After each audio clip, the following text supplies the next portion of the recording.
En el nombre del Padre, del Hijo, del Espíritu Santo. Amén. Señor Dios Padre Todopoderoso, te damos gracias, Padre Santo, en esta noche por un nuevo día más de vida, por una nueva semana más que podemos respirar, Señor. A pesar de que esta semana ha sido bastante fuerte, Todopoderoso, pedimos, Señor, tu paz. Pedimos, Señor, tu Espíritu, para que Él nos ilumine, para que Él nos fortalezca, para que Él nos guíe en esta etapa, en este momento tan turbulento del mundo, Señor.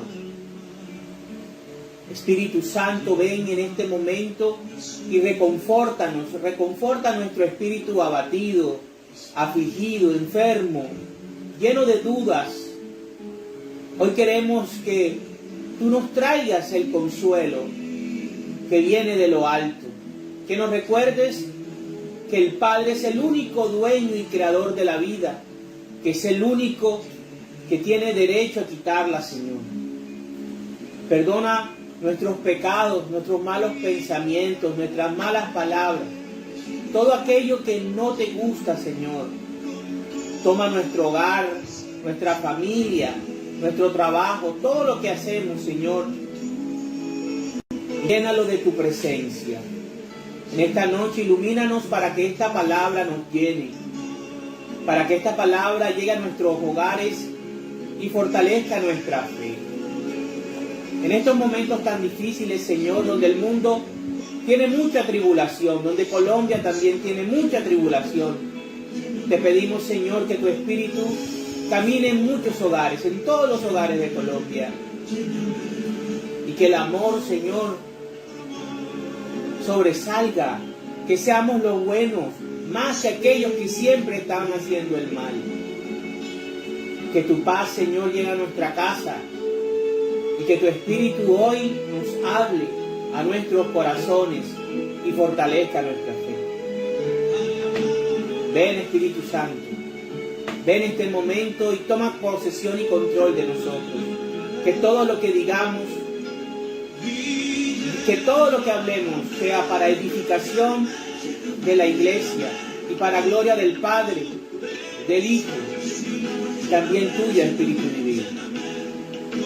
En el nombre del Padre, del Hijo, del Espíritu Santo. Amén.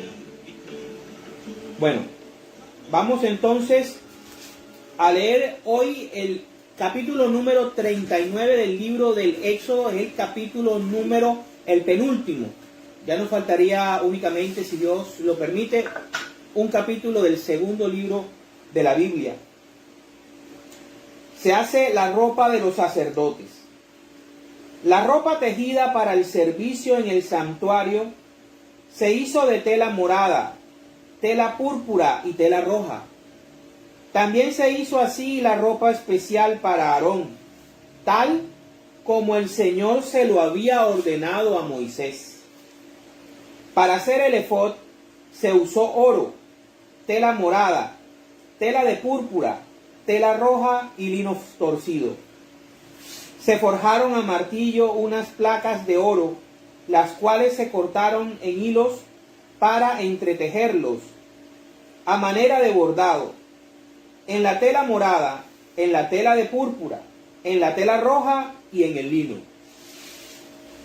Se le pusieron al efod 2 tirantes unidos a sus 2 extremos. El cinturón que iba sobre el efod para sujetarlo estaba hecho de la misma manera, de oro, tela morada, tela de púrpura, tela roja y lino torcido, tal como el Señor se lo había ordenado a Moisés. Las piedras de cornalina se colocaron sobre monturas de oro, con los nombres de los hijos de Israel grabados en ellas como un sello.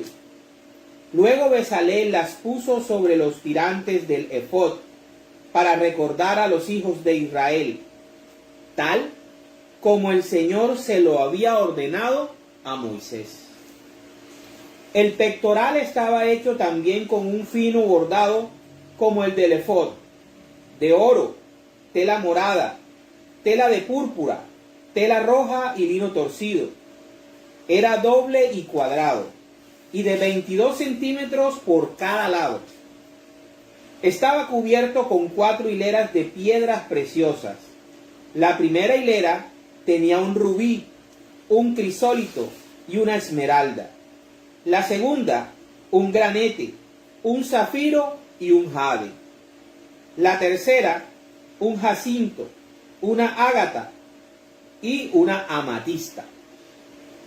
Y la cuarta, un topacio, una cornalina y un jaspe. Las piedras estaban montadas en monturas de oro y eran 12, por los 12 nombres de los hijos de Israel. Cada una de ellas tenía grabado en forma de sello el nombre de una de las 12 tribus. Sobre el pectoral hicieron unas cadenas de oro puro, torcidas como cordones. También hicieron 2 monturas de oro y 2 argollas de oro. Pusieron las argollas de oro en los 2 extremos superiores del pectoral y las cadenas de oro sobre las 2 argollas. Las puntas de las 2 cadenas las pusieron sobre las 2 monturas y las aseguraron sobre los tirantes del efod por su parte delantera. Hicieron también otras 2 argollas de oro y las pusieron en los 2 extremos inferiores del pectoral, sobre la orilla interior que quedaba junto al efod. Hicieron 2 argollas más de oro y las pusieron en la parte delantera de los tirantes del efod, pero por debajo, junto a las costuras y un poco arriba del cinturón del efod. Luego unieron las argollas del pectoral a las argollas del efod con un cordón morado, para que el pectoral quedara arriba del cinturón del efod y no se separara del mismo, tal como el Señor se lo había ordenado a Moisés. Toda la capa del efod se hizo de un tejido de tela morada. La orilla de la abertura del centro tenía un dobladillo como el de los chalecos de cuero, para que no se rompiera. Adornaron el borde de la capa con granadas de tela morada, tela de púrpura, tela roja y lino torcido.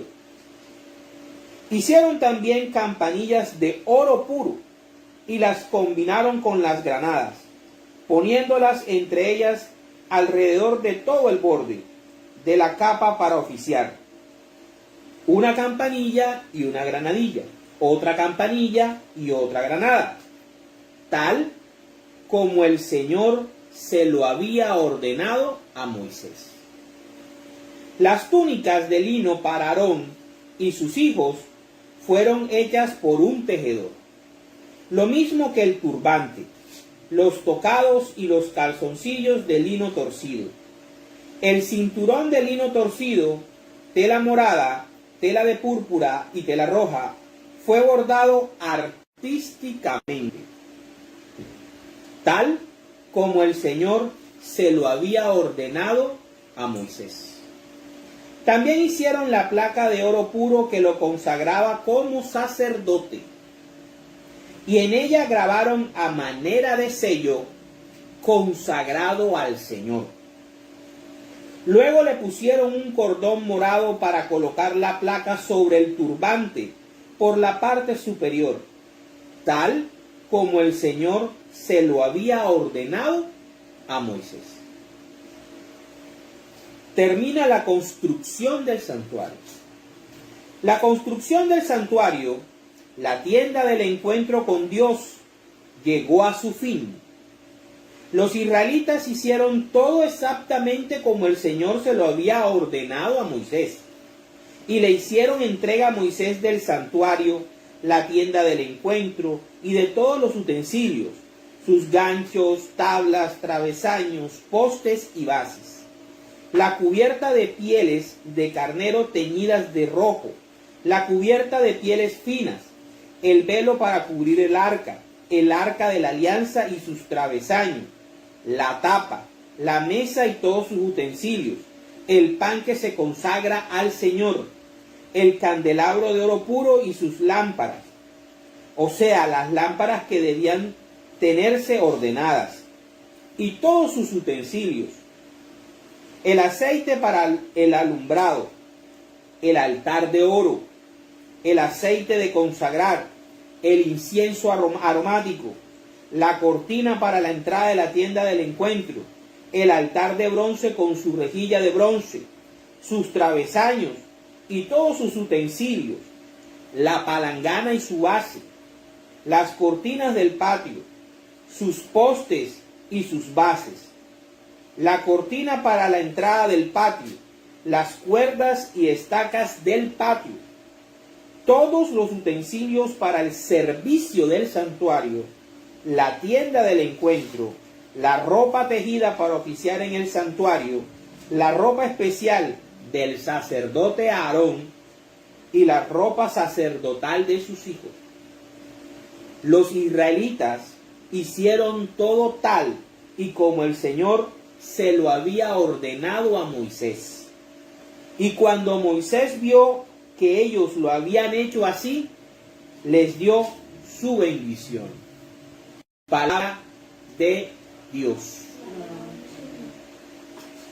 Te alabamos, Señor. Bueno, estamos llegando ya prácticamente al final del libro del Éxodo, de este fascinante libro maravilloso que nos cuenta la historia del nacimiento del pueblo de Israel, de la nación consagrada por el Dios verdadero, que todos conocemos y que gracias a ellos, a su historia, aún con tantos tropiezos, con tantas rebeliones, nos permitieron, ¿verdad?, a través de los apóstoles y a través de la iglesia, que personas del siglo XXI sigamos nosotros conociendo la historia de cómo Dios se reveló y se ha venido revelando a la humanidad.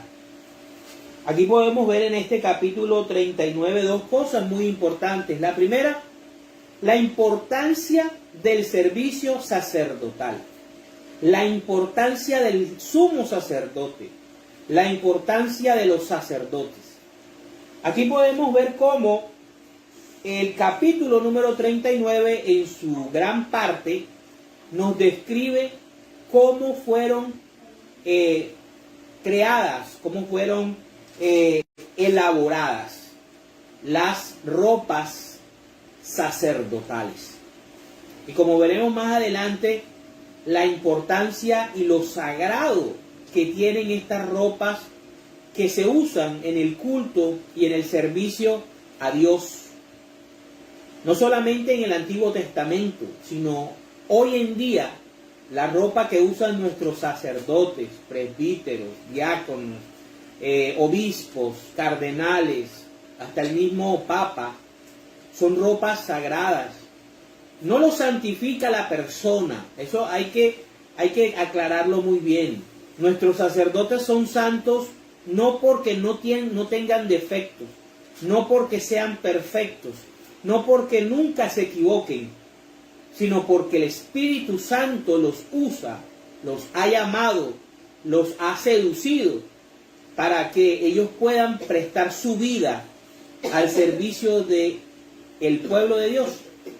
Entonces podemos ver aquí que el capítulo número 39 nos da una explicación muy detallada de cómo fueron diseñados en primera instancia la ropa, el vestido que iba a utilizar el sumo sacerdote del pueblo de Israel, de la antigua alianza del monte Sinaí, y que llama la atención una frase, una oración que se repite, se va repitiendo a medida de que se va explicando cada parte de esa vestimenta, y es tal como el Señor se lo había ordenado a Moisés.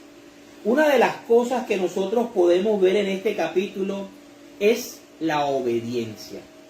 pero también la organización y el respeto por la autoridad asignada.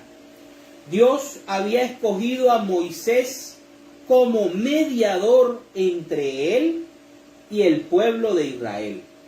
Nadie podía usurpar o quitarle ese privilegio que Dios en su autonomía, en su libre elección, había hecho.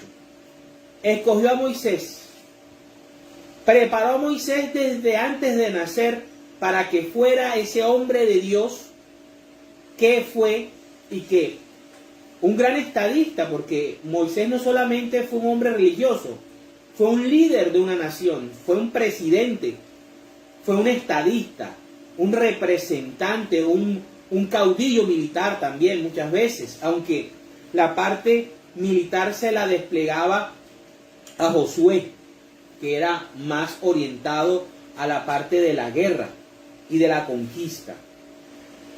Pero es importante ver cómo aquí Moisés lo elige Dios. Es Dios quien lo prepara, es Dios quien lo forja, es quien permite que tenga una doble naturaleza. Fíjense que Moisés tiene dos nacionalidades, es hebreo de nacimiento, pero es egipcio de crianza. Una similitud muy parecida a Cristo, que es el mediador de la doble naturaleza, de la naturaleza perfecta, del hombre Dios, o del Dios encarnado. Y podemos ver ahí que por eso es que Jesús es de bronce. Y todo lo que representa el sacrificio de Jesús está con el bronce, como yo les venía explicando el capítulo pasado, de que el bronce es un metal que es una aleación entre el cobre y el estaño. Dos materiales que se mezclan muy bien para hacer algo o un material más perfecto y un material mejor utilizado para hacer cosas maravillosas como es el bronce. Entonces aquí podemos ver cómo en primera instancia el sacerdocio es algo que Dios da. Es un llamado que hace Dios y es un envío que hace Dios. Ninguna persona puede, como se vamos a ver más adelante, puede apropiarse de eso. Puede decir, yo voy a hacer esto porque a mí me da la gana, porque yo quiero, porque las cosas tienen que hacerse así, porque yo creo que son así. No. Fíjense que el capítulo 39 nos repite algo mucho, y es que los israelitas, después de que Moisés había alcanzado el perdón de la nación, a causa del gran pecado del becerro de oro, ellos querían volver a enamorar a Dios. Ellos querían volver a decirle a Dios, somos tu pueblo, puedes confiar en nosotros, aquí estamos nosotros para que tú seas nuestro Dios, para que tú nos guíes, para que tú vayas delante de nosotros, para que tú estés en medio de nosotros. Y es por eso que Dios, en su infinita misericordia, ya queriendo reconciliarse con ellos, le muestra a Moisés cómo deben ser las cosas. O sea, escoge una persona y sobre esa persona genera el liderazgo, le da el liderazgo, le da las llaves del conocimiento, y es Moisés quien comienza a escoger por obra del Espíritu Santo a esas personas, a esos artistas, a esas personas que sabían construir, que sabían tejer, y unifica, o sea, todos como una iglesia, como un solo cuerpo, comienzan a trabajar por un bien común, por el mismo objetivo: la construcción del tabernáculo, la construcción del santuario. Y podemos darnos cuenta que cada uno de ellos, fíjense que en los capítulos anteriores la gente dio con amor de lo que tenía. Dio oro, dieron plata, dieron bronce, dieron telas, dieron lino torcido, dieron madera de acacia, O sea, cuando nosotros como cristianos, nosotros como miembros de una parroquia, de una iglesia, queremos construir algo, lo podemos hacer con ayuda de Dios si todos nos proponemos el objetivo de construir un templo, el objetivo de construir una comunidad robusta, ¿verdad? Llena de amor, llena de afecto, para hacer esa imagen de Cristo y esa imagen de este pueblo de Israel que alcanzó a demostrarle al Señor que sí estaban dispuestos a ser su pueblo. Y qué hermoso, porque cada uno de ellos le puso mucho empeño, le puso mucha pasión, mucho amor, desarrollaron sus dones con el fin de que todo lo que iba a hacer para servicio a Dios fuera digno, fuera sagrado, fuera hermoso, porque Dios se merece lo mejor. Dios se merece nuestro mejor esfuerzo, nuestra mayor inteligencia. El único que se merece que nosotros nos exijamos al máximo es el Creador, es Dios. Y aquí lo podemos ver muy bien. Aquí vemos cómo construyen con los colores. Fíjense, miren, todo lo que pasaba en el santuario, en el tabernáculo, en el templo de Jerusalén, todas las partes, todos los ornamentos, todos los utensilios, todas las secciones son un reflejo, son una sombra de lo que hay en el cielo, de lo que hay en la Jerusalén celestial. O sea que nosotros podemos decir que Jesús también puede en estos momentos estar vestido de la misma manera, con el mismo esplendor que tenía Aarón en los momentos en que presidía el culto y los sacrificios de expiación hacia el Señor. Entonces, ¿qué nos llama la atención?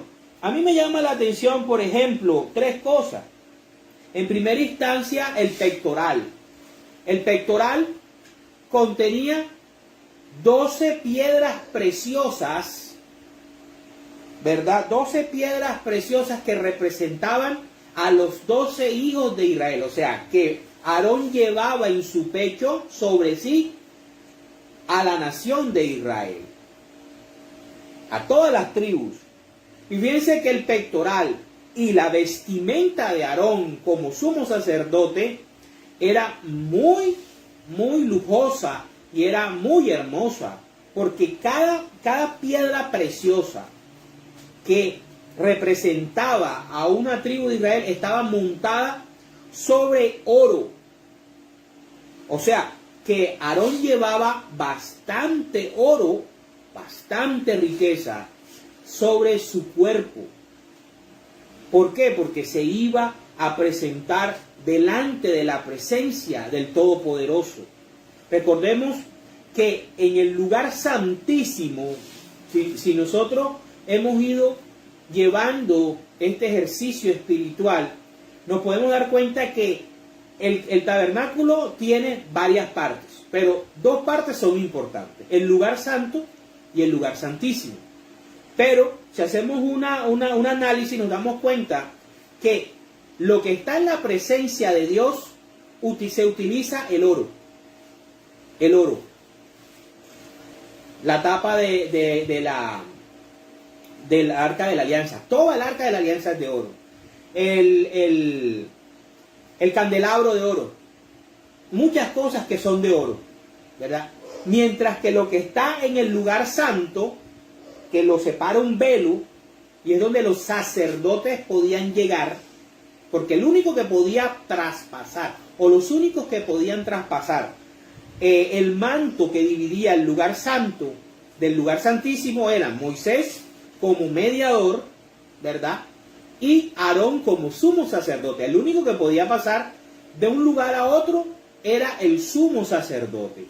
Y por eso era que tenía que llevar unas campanitas para poder avisar cuando iba a entrar o iba a salir, ¿sí?, de la presencia de Dios. O sea, era estar en la presencia de Dios era algo tan maravilloso, pero algo tan sagrado, que se debían tener todas las condiciones y todos los cuidados necesarios para que el sumo sacerdote no muriera, ni Moisés muriera. O sea, todos tenían que tener mucho cuidado.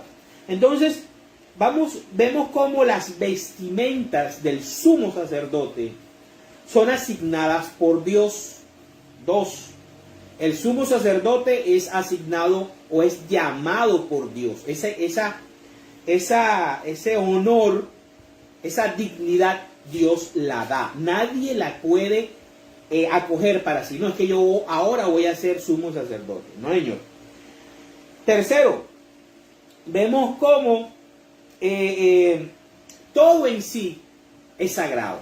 Las ropas de los sacerdotes, las ropas de Aarón eran algo sagrado, que no podían estar expuestas, no podían salir del lugar donde se utilizaban para servir. Eso era muy importante. Y aún hoy en día también debe ser muy importante la ropa del sacerdote. Todas las cosas de la parroquia, en los libros, los ornamentos, todo eso tenemos nosotros como cristianos católicos cuidarlo y no permitir que se profanen, porque eso es usado para servir a nuestro Dios, y todo lo que sirva para nuestro Dios debe ser sagrado y debe ser bien usado. Otra cosa que nosotros podemos ver es que Moisés no había visto nada. Moisés confiaba en la gente. Moisés no había visto nada. Ahora, cuando ya todo está terminado, pero todo está terminado sin armarse. Fíjense, aquí hay una gerencia de proyecto bastante importante. Me llama mucho la atención porque todo lo construyen en tiempo récord. Todo lo construyen de alta calidad. ¿Y por qué se llama alta calidad? Porque lo hacen o lo hicieron tal y como el cliente, que en este caso es Dios, lo había requerido y como el proceso lo necesitaba. O sea, la clave aquí fue el liderazgo de Moisés. Moisés compartió o expresó o transmitió perfectamente lo que Dios le había mandado a hacer. Es un excelente liderazgo. O sea que Moisés es modelo de líder, y un líder respetuoso, y un líder humilde, porque él pudo haber cambiado las cosas desde el punto de vista de que Dios se lo dice, hasta cómo se lo transmite a cada artesano, a Bezalel en primera instancia, que era el jefe, que era el gerente del proyecto, que era el que iba a coordinar todo, que él era el que iba a controlar todas las cosas ya técnicas, artesanales, y que iba a tener a su equipo de trabajo. Fíjense que hay varios equipos. Están los artesanos, están las tejedoras, están los que trabajan la madera, están los que trabajan las telas, estaban los que hacían las partes de los materiales del oro, estaban los que inventariaban los materiales. O sea, habían varios equipos bien coordinados, pero yo pienso que el gran coordinador de todo se llama el Espíritu Santo. El Espíritu Santo los llenó a todos. Por eso fueron escogidos por Dios. Por eso Dios les dio capacidad y los especializó a cada uno en lo que mejor sabía hacer. Entonces, por eso es muy importante que tú como cristiano identifiques cuál es tu don, cuál es el don con el cual Dios te forjó desde pequeño, cuál es el don que el Señor te ha dado para que tú le sirvas a la humanidad, no para destruirla, no para acabarla, no para juzgarla, sino para que tú puedas edificar. Actualmente hay mucha gente que solamente destruye a la humanidad, de muchas maneras. Hay mucha gente que destruye a la humanidad, pero ya eso dejémoselo a Dios. Él es juez y es dueño de todo lo que hay en el mundo, de nuestras vidas y de todo lo que tenemos, ¿verdad? Entonces dejémoslo que Él se encargue de eso. Aunque nos dé rabia, aunque sintamos indignación, aunque no compartamos y veamos con dolor las cosas malas que suceden en el mundo, nosotros debemos ponerlas en manos de Dios. Es difícil, porque a veces uno quiere que las cosas pasen como uno quiere. Pero fíjense cómo aquí el éxito que tuvo el pueblo de Israel, el éxito que tuvo el liderazgo de Moisés, fue haber hecho las cosas como Dios las manda. Cuando Dios y Cristo se hacen las cosas o mandan a hacer algo, nosotros debemos obedecer. Y nosotros nos damos cuenta que la única iglesia que durante 2000 años ha hecho las cosas como Cristo las mandó, sin cuestionarlas, sino siguiendo una tradición apostólica, porque eso fue lo que hicieron los apóstoles, seguir lo que Cristo les ordenó. Es lo mismo que está pasando, y fíjense el éxito que aquí ocurre. Y es ahí cuando Moisés se da cuenta de que todas las cosas que van a ser parte del culto fueron bien hechas y fueron hechas como Dios lo había ordenado. Y por eso es que él siente alegría y los bendice. Y los bendice abundantemente. Y en el próximo capítulo nos vamos a dar cuenta de las maravillosas cosas que suceden cuando las cosas se hacen como Dios manda, para la gloria de Dios. Vamos entonces ahora a ver una profundización de las vestimentas sacerdotales en el Antiguo Testamento. Vámonos ahí cerquita, al siguiente libro que vamos a estudiar. Levíticos capítulo 8, versículo 30. Dice: tomó luego Moisés un poco de aceite de consagrar. El aceite representa al Espíritu Santo. Por eso es que a nuestros niños, cuando los están bautizando, los bendicen o los ungen con el aceite de los catecúmenos, ¿verdad? Entonces, tomó luego Moisés un poco de aceite de consagrar y de la sangre que estaba sobre el altar y los roció sobre Aarón y sus hijos. Eso se llama consagración. Moisés, en representación de Dios, impone las manos, por decirlo así, a Aarón y a sus hijos para consagrarlos, ¿verdad? Y así como sobre la ropa sacerdotal de todos ellos. Así consagró a Aarón y a sus hijos y la ropa sacerdotal de todos ellos. Palabra de Dios.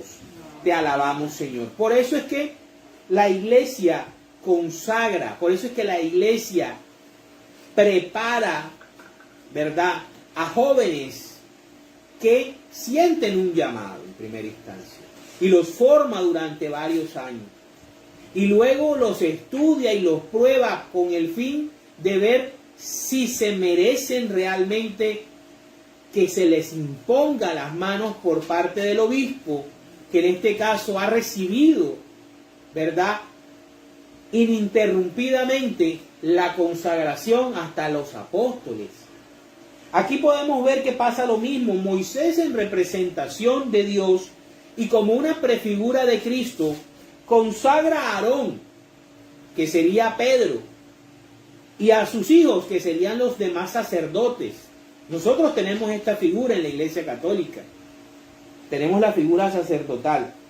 La consagración es algo que Dios da, no que la gente lo reclama o la gente se lo apropia porque sí.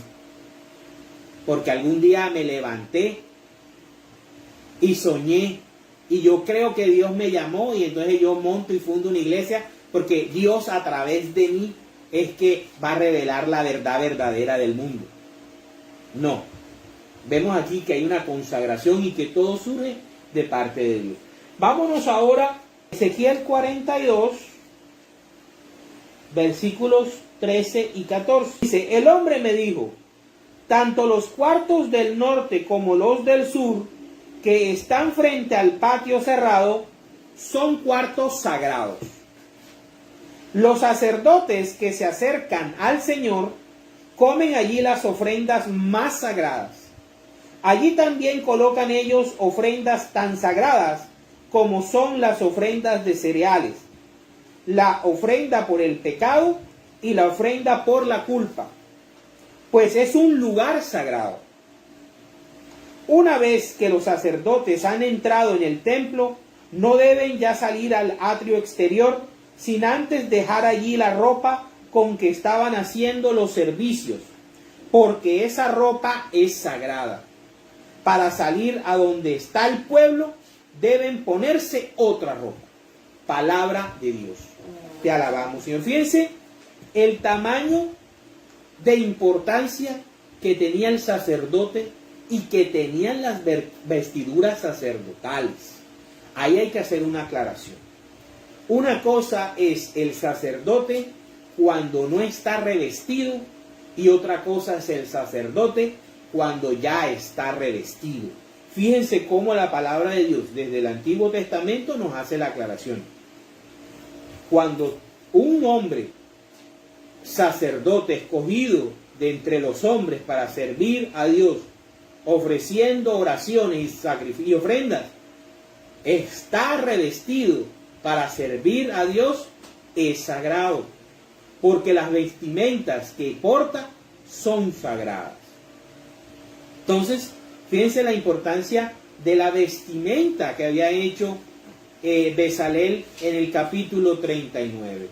Así también las vestimentas de nuestros sacerdotes deben ser respetadas y deben ser cuidadas con el fin de que mantengan su santidad. Vámonos ahora, el Espíritu Santo, que estaba un poquito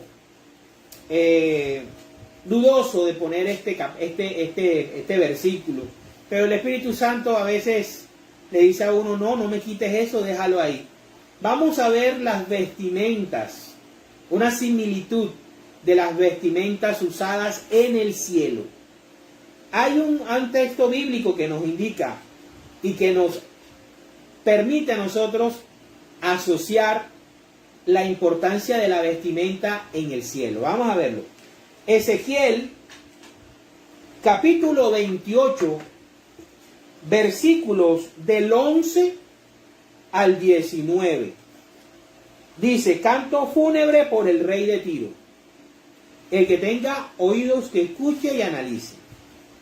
El Señor se dirigió a mí y me dijo, tú, hombre, entona un canto fúnebre al rey de Tiro y dile, esto dice el Señor, tú eras modelo de perfección, lleno de sabiduría y de perfecta belleza. Estabas en Edén, el jardín de Dios, adornado de toda clase de piedras preciosas, rubí, crisólito, jade, topacio, cornalina, jaspe, zafiro, granete y esmeralda. Tus joyas y aretes eran de oro, preparados desde el día en que fuiste creado. Te dejé al cuidado de un ser alado. Estabas en el monte santo de Dios y caminabas entre las estrellas. Tu conducta fue perfecta desde el día en que fuiste creado, hasta que apareció en ti la maldad. Con la abundancia de tu comercio te llenaste de violencia y de pecado. Entonces te eché de mi presencia, te expulsé del monte de Dios, y el ser alado que te protegía te sacó de entre las estrellas.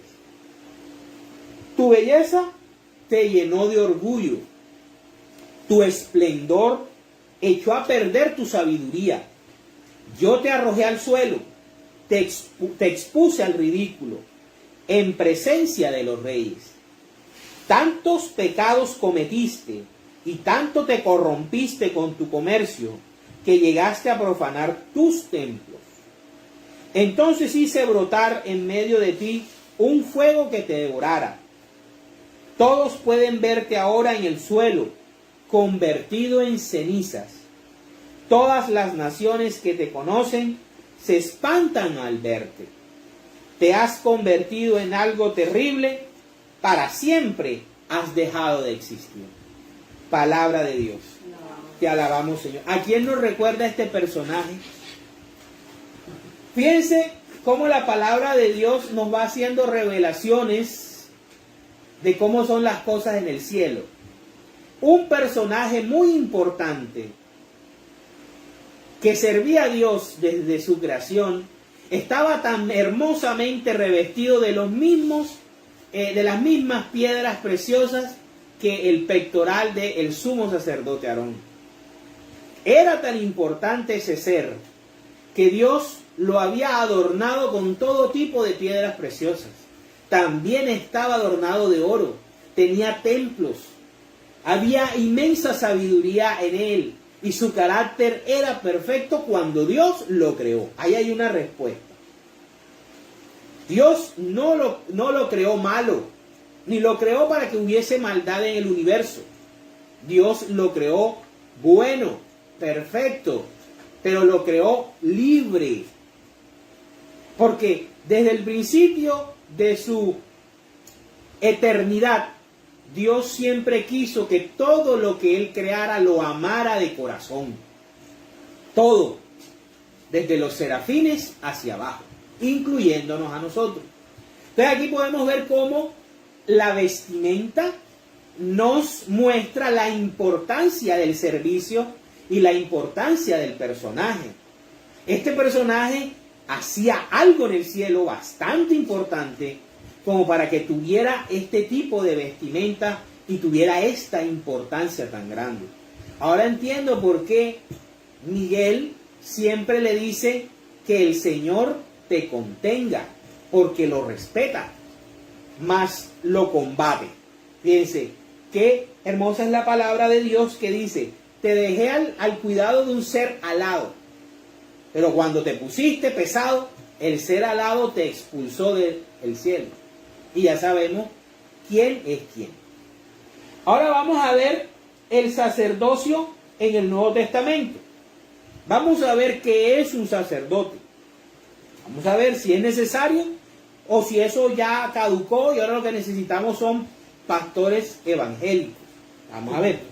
Vamos a Hebreos capítulo 5. Hebreos capítulo 5. Versículos del 1 al 10. Todo sumo sacerdote es escogido de entre los hombres. Hombres. Por eso la Iglesia Católica ordena hombres. Porque la palabra de Dios dice hombres. Es como Dios se lo ordenó a la Iglesia.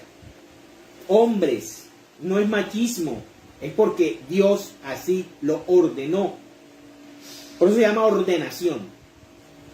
Nombrado para representar delante de Dios y para hacer ofrendas, lo que hacen nuestros sacerdotes, lo que hace el Papa, nuestros obispos, y sacrificios por los pecados. El único sacrificio que hacen los sacerdotes es la conmemoración de la muerte de nuestro Señor Jesucristo.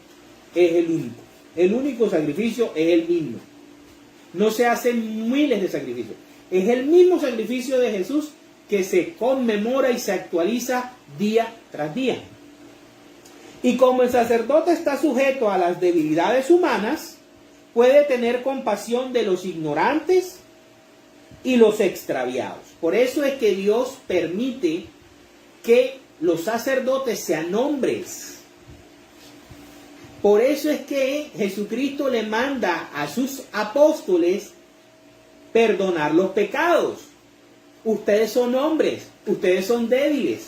Ustedes van a comprender las pasiones humanas.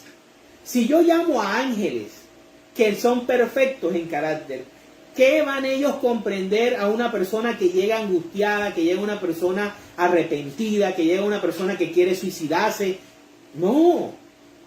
Por eso es que el perdón de los pecados, la confesión, lo hacen hombres, pecadores, por supuesto. Pero es voluntad de Dios que así fuera. Y lo vamos a ver ahorita. Dice, y a causa de su propia debilidad, tiene que ofrecer sacrificios por sus pecados, tanto como por los pecados del pueblo. Nuestros sacerdotes tienen que ir a retiros a confesarse con otros sacerdotes. Nadie puede, miren lo que dice aquí la misma palabra de Dios. nadie puede tomar este honor para sí mismo. No es que yo ahora, Henry Castro, voy a ser sacerdote del Dios Altísimo y voy a fundar una iglesia porque es que yo quiero servir al Señor y yo voy a orientar a los otros, yo los voy a bendecir en el nombre del Señor. No, Henry, tú no has sido ordenado, a ti no te han impuesto las manos. Dios no te llamó para eso, Henry. ¿Sí me entiendes, Henry? Sí, claro. Listo. Entonces, nadie puede tomarse este honor para sí mismo, sino que es Dios quien lo llama y le da el honor, así como llamó a Moisés y así como llamó a Aarón y a sus hijos. Como en el caso de Aarón, fíjense, aquí está. De la misma manera, Cristo no se nombró sumo sacerdote a sí mismo, ni Cristo, sino que Dios le dio ese honor, pues Él fue quien le dijo: tú eres mi hijo, yo te he engendrado hoy. Imagino yo que eso fue después de que el ángel se fue de la presencia de María. El Señor expresó eso cuando ya nuestro Señor Jesucristo comenzó a encarnarse en la Santísima Virgen María. Y también le dijo en otra parte de las Escrituras: tú eres sacerdote para siempre, de la misma clase de Melquisedec. Mientras Cristo estuvo viviendo aquí en el mundo, con voz fuerte y muchas lágrimas oró y suplicó a Dios, que tenía poder para librarlo de la muerte. Y por su obediencia, ese es el trasfondo del capítulo 39 del libro del Éxodo, la obediencia a Dios. Y por su obediencia, Dios lo escuchó. Así que Cristo, a pesar de ser hijo, el hijo, sufriendo, aprendió lo que es la obediencia. El Hijo de Dios fue obediente a Dios aún sufriendo. Y al perfeccionarse de esta manera llegó a ser fuente de salvación eterna para todos los que lo obedecen a Él, a Cristo. No a otro que se aparece por ahí diciendo que a él se le iluminó la cabeza o él tuvo una visión. El que obedece a Cristo. Y Dios lo nombró sumo sacerdote de la misma clase de Melquisedec. Cristo es otro tipo de sacerdocio, porque la alianza del monte Sión es otra naturaleza de alianza. La alianza del monte Sión es la alianza divina, es la alianza celestial, con templo celestial, con sumo sacerdote celestial, con mediador celestial. ¿Sí?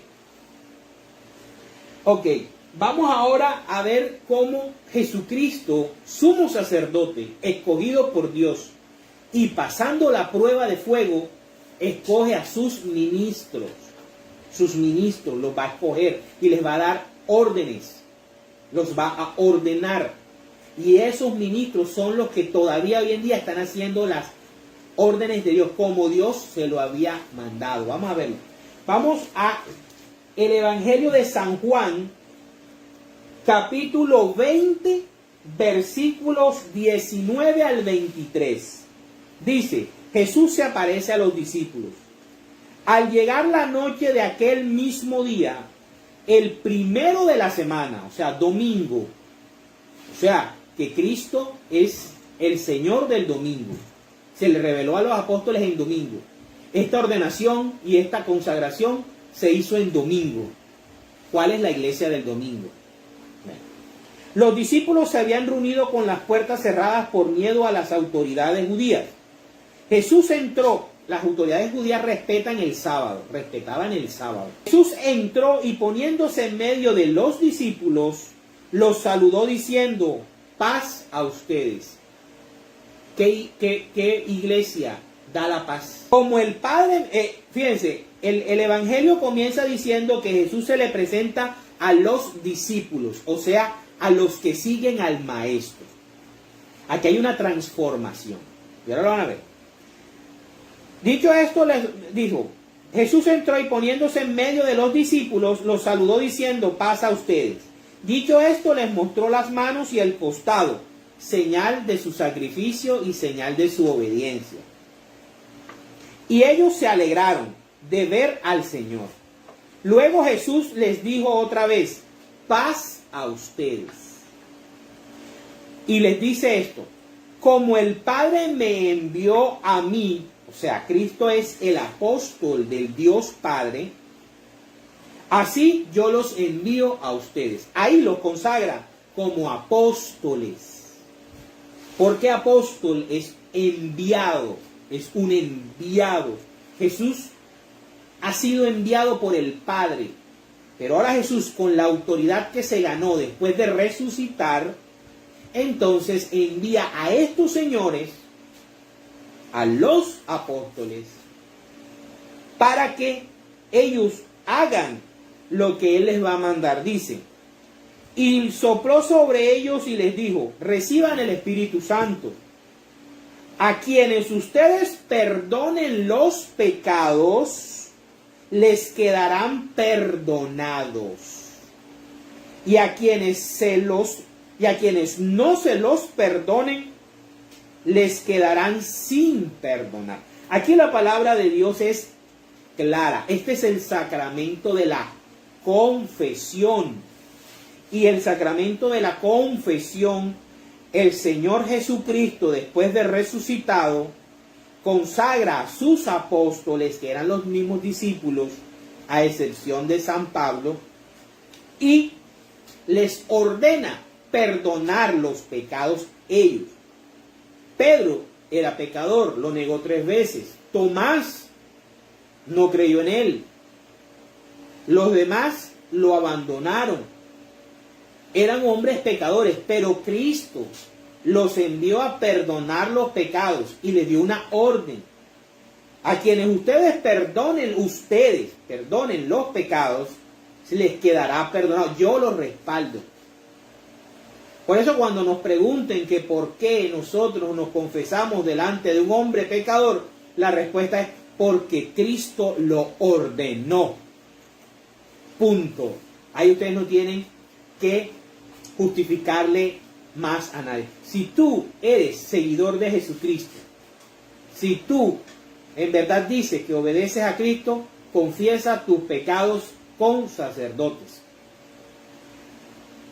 No, es que yo lo hago delante de Dios. No sé, pero Cristo mandó a sus discípulos, a estos señores, no a aquel que aparece ahora en República Dominicana, en Puerto Rico, en Nueva York, autoproclamándose apóstol. ¿De qué? No sé. ¿De quién? No sé. Porque de Cristo no es.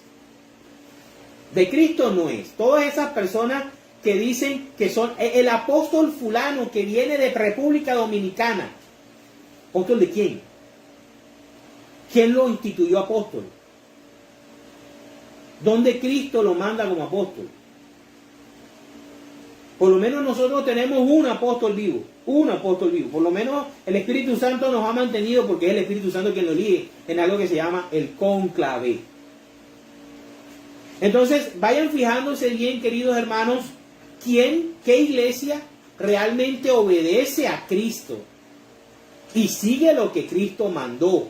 Así como en el capítulo 39, todas las cosas se hicieron como Dios se la dijo a Moisés. Vamos viendo. Vámonos ahora a Gálatas. Gálatas, capítulo 2, versículos del 6 al 10. Dice, pero no me añadieron nada nuevo los que eran reconocidos como de mayor autoridad. Está hablando Pablo. Aunque a mí no me interesa lo que hayan sido ellos, porque Dios no juzga por las apariencias. Al contrario, reconocieron que Dios me había encargado el trabajo de anunciar el evangelio a los no judíos. Ese es Pablo. Así como a Pedro le había encargado el trabajo de anunciarlo a los judíos. Ahí está nuestro Papa. Ahí está nuestro Papa. Aquí está en la palabra de Dios. Pedro a los judíos y Pablo a los no judíos. Son los dos testigos del Nuevo Testamento. Pues el mismo Dios que envió a Pedro, por eso Pedro es apóstol, como apóstol a los judíos, me envió también a mí como apóstol a los no judíos. A estas personas que se autoproclaman apóstol cuando Dios los llamó y les dijo, vayan y sean mis apóstoles. ¿Cuándo? ¿Cómo? ¿Cómo se confirma eso? Eso es lo que yo siempre he querido saber. Santiago, Cefas, o sea Pedro, y Juan, que eran tenidos por columnas de la iglesia, reconocieron que Dios me había concedido este privilegio, yo les decía el privilegio de Aarón, y para confirmar que nos aceptaban como compañeros, nos dieron la mano a mí y a Bernabé, y estuvieron de acuerdo en que nosotros fuéramos a trabajar entre los no judíos, o sea, los gentiles, o sea, nosotros, mientras que ellos trabajarían entre los judíos. Solamente nos pidieron que nos acordáramos de los pobres, cosa que he procurado hacer con todo cuidado. Palabra de Dios. Te alabamos. Aquí vemos cómo Pedro es apóstol porque Dios lo mandó y Pablo es apóstol porque Dios lo mandó. Toda esa gente que se autoproclama apóstol y apóstola, la apóstol, ¿están haciendo lo que Dios manda? Vámonos ahora a Hebreos capítulo 7, versículos del 11 al 28. Hebreos 7, del 11 al 28. Vamos a ver la superioridad del sacerdocio del monte Sión sobre el sacerdocio de la alianza del monte Sinaí. O sea, la alianza, el sacerdocio de Cristo sobre el sacerdocio de Aarón. Dice: el pueblo de Israel recibió la ley basada en el sacerdocio levítico. Ahora bien, si estos sacerdotes hubieran podido hacer perfectos a los hombres, no habría sido necesario que apareciera otro sacerdote. O sea que hay otro sacerdote, hay otro sacerdocio. O sea, el sacerdocio se cambió por uno mejor, no se abolió. Por eso todas las congregaciones cristianas que no tienen sacerdocio están por fuera del pueblo del Señor. Aunque puedan compartir la gracia, porque pueden tener la gracia del Señor, pero no la plenitud de la voluntad divina. Dice, ya no de la clase de Aarón, sino de la clase de Melquisedec. Nuestros sacerdotes católicos son de la clase de Melquisedec. ¿Por qué? Porque Cristo es del mismo modelo de Melquisedec. Y nuestros sacerdotes católicos son otro Cristo. Por eso cuando nosotros nos digan, es que el sacerdote cuando está presidiendo es otro Christus, entonces acuérdense de que del sacerdocio de Melquisedec. ¿Ya? Dice, porque al cambiar el sacerdocio, también se tiene que cambiar la ley. Por eso es que nosotros no podemos volver a cumplir la ley de los 10 mandamientos igualito como lo cumplían en el Antiguo Testamento. Porque Jesucristo cambió la ley. Porque al ver un nuevo sacerdocio, hay una nueva ley, hay una nueva alianza. Que es la ley, que es los 10 mandamientos, como lo cumple y lo enseña la Iglesia Católica. Por eso es que hay un domingo y no un sábado. Por eso es que los 10 mandamientos, como la formula la Iglesia Católica, es diferente como la formulan los judíos. Todo eso hay que comprenderlo para no dejarnos engañar por las personas que nos quieren sacar de la iglesia verdadera. Dice, y nuestro Señor, de quien la Escritura dice esto, pertenece a otra tribu de Israel, de la cual no ha salido ningún sacerdote.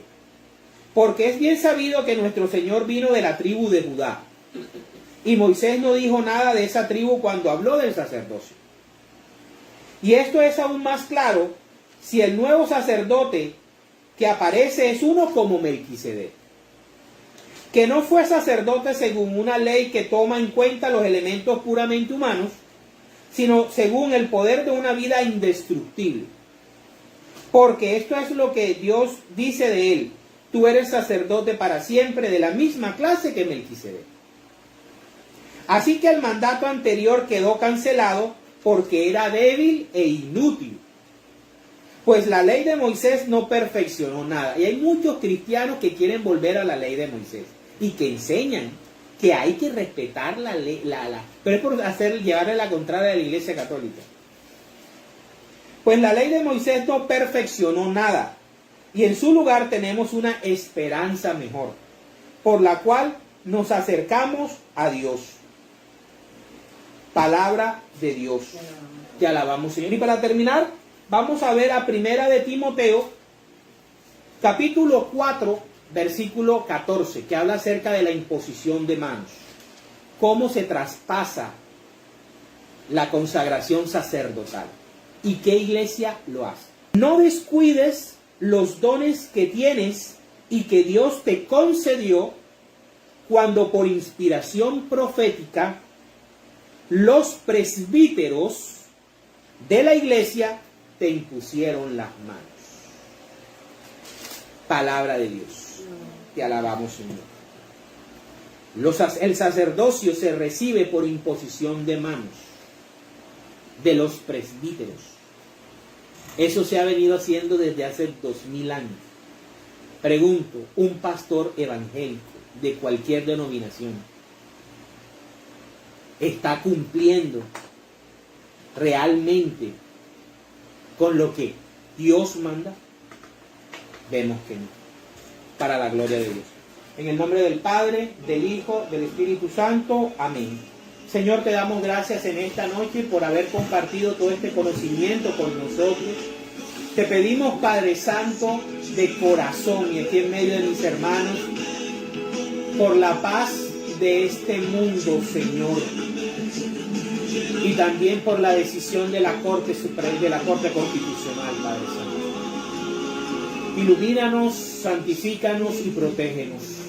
A ti, Madre Santa, siempre te damos las gracias por estar con nosotros, por ser nuestra Madre, por rogar por nuestra vida, por nuestro servicio, por bendecir nuestro pueblo con tu presencia y por estar siempre atenta a nuestras súplicas. Gracias, Madre, por traernos a tu amado Hijo Jesucristo. En el nombre del Padre, del Hijo, del Espíritu.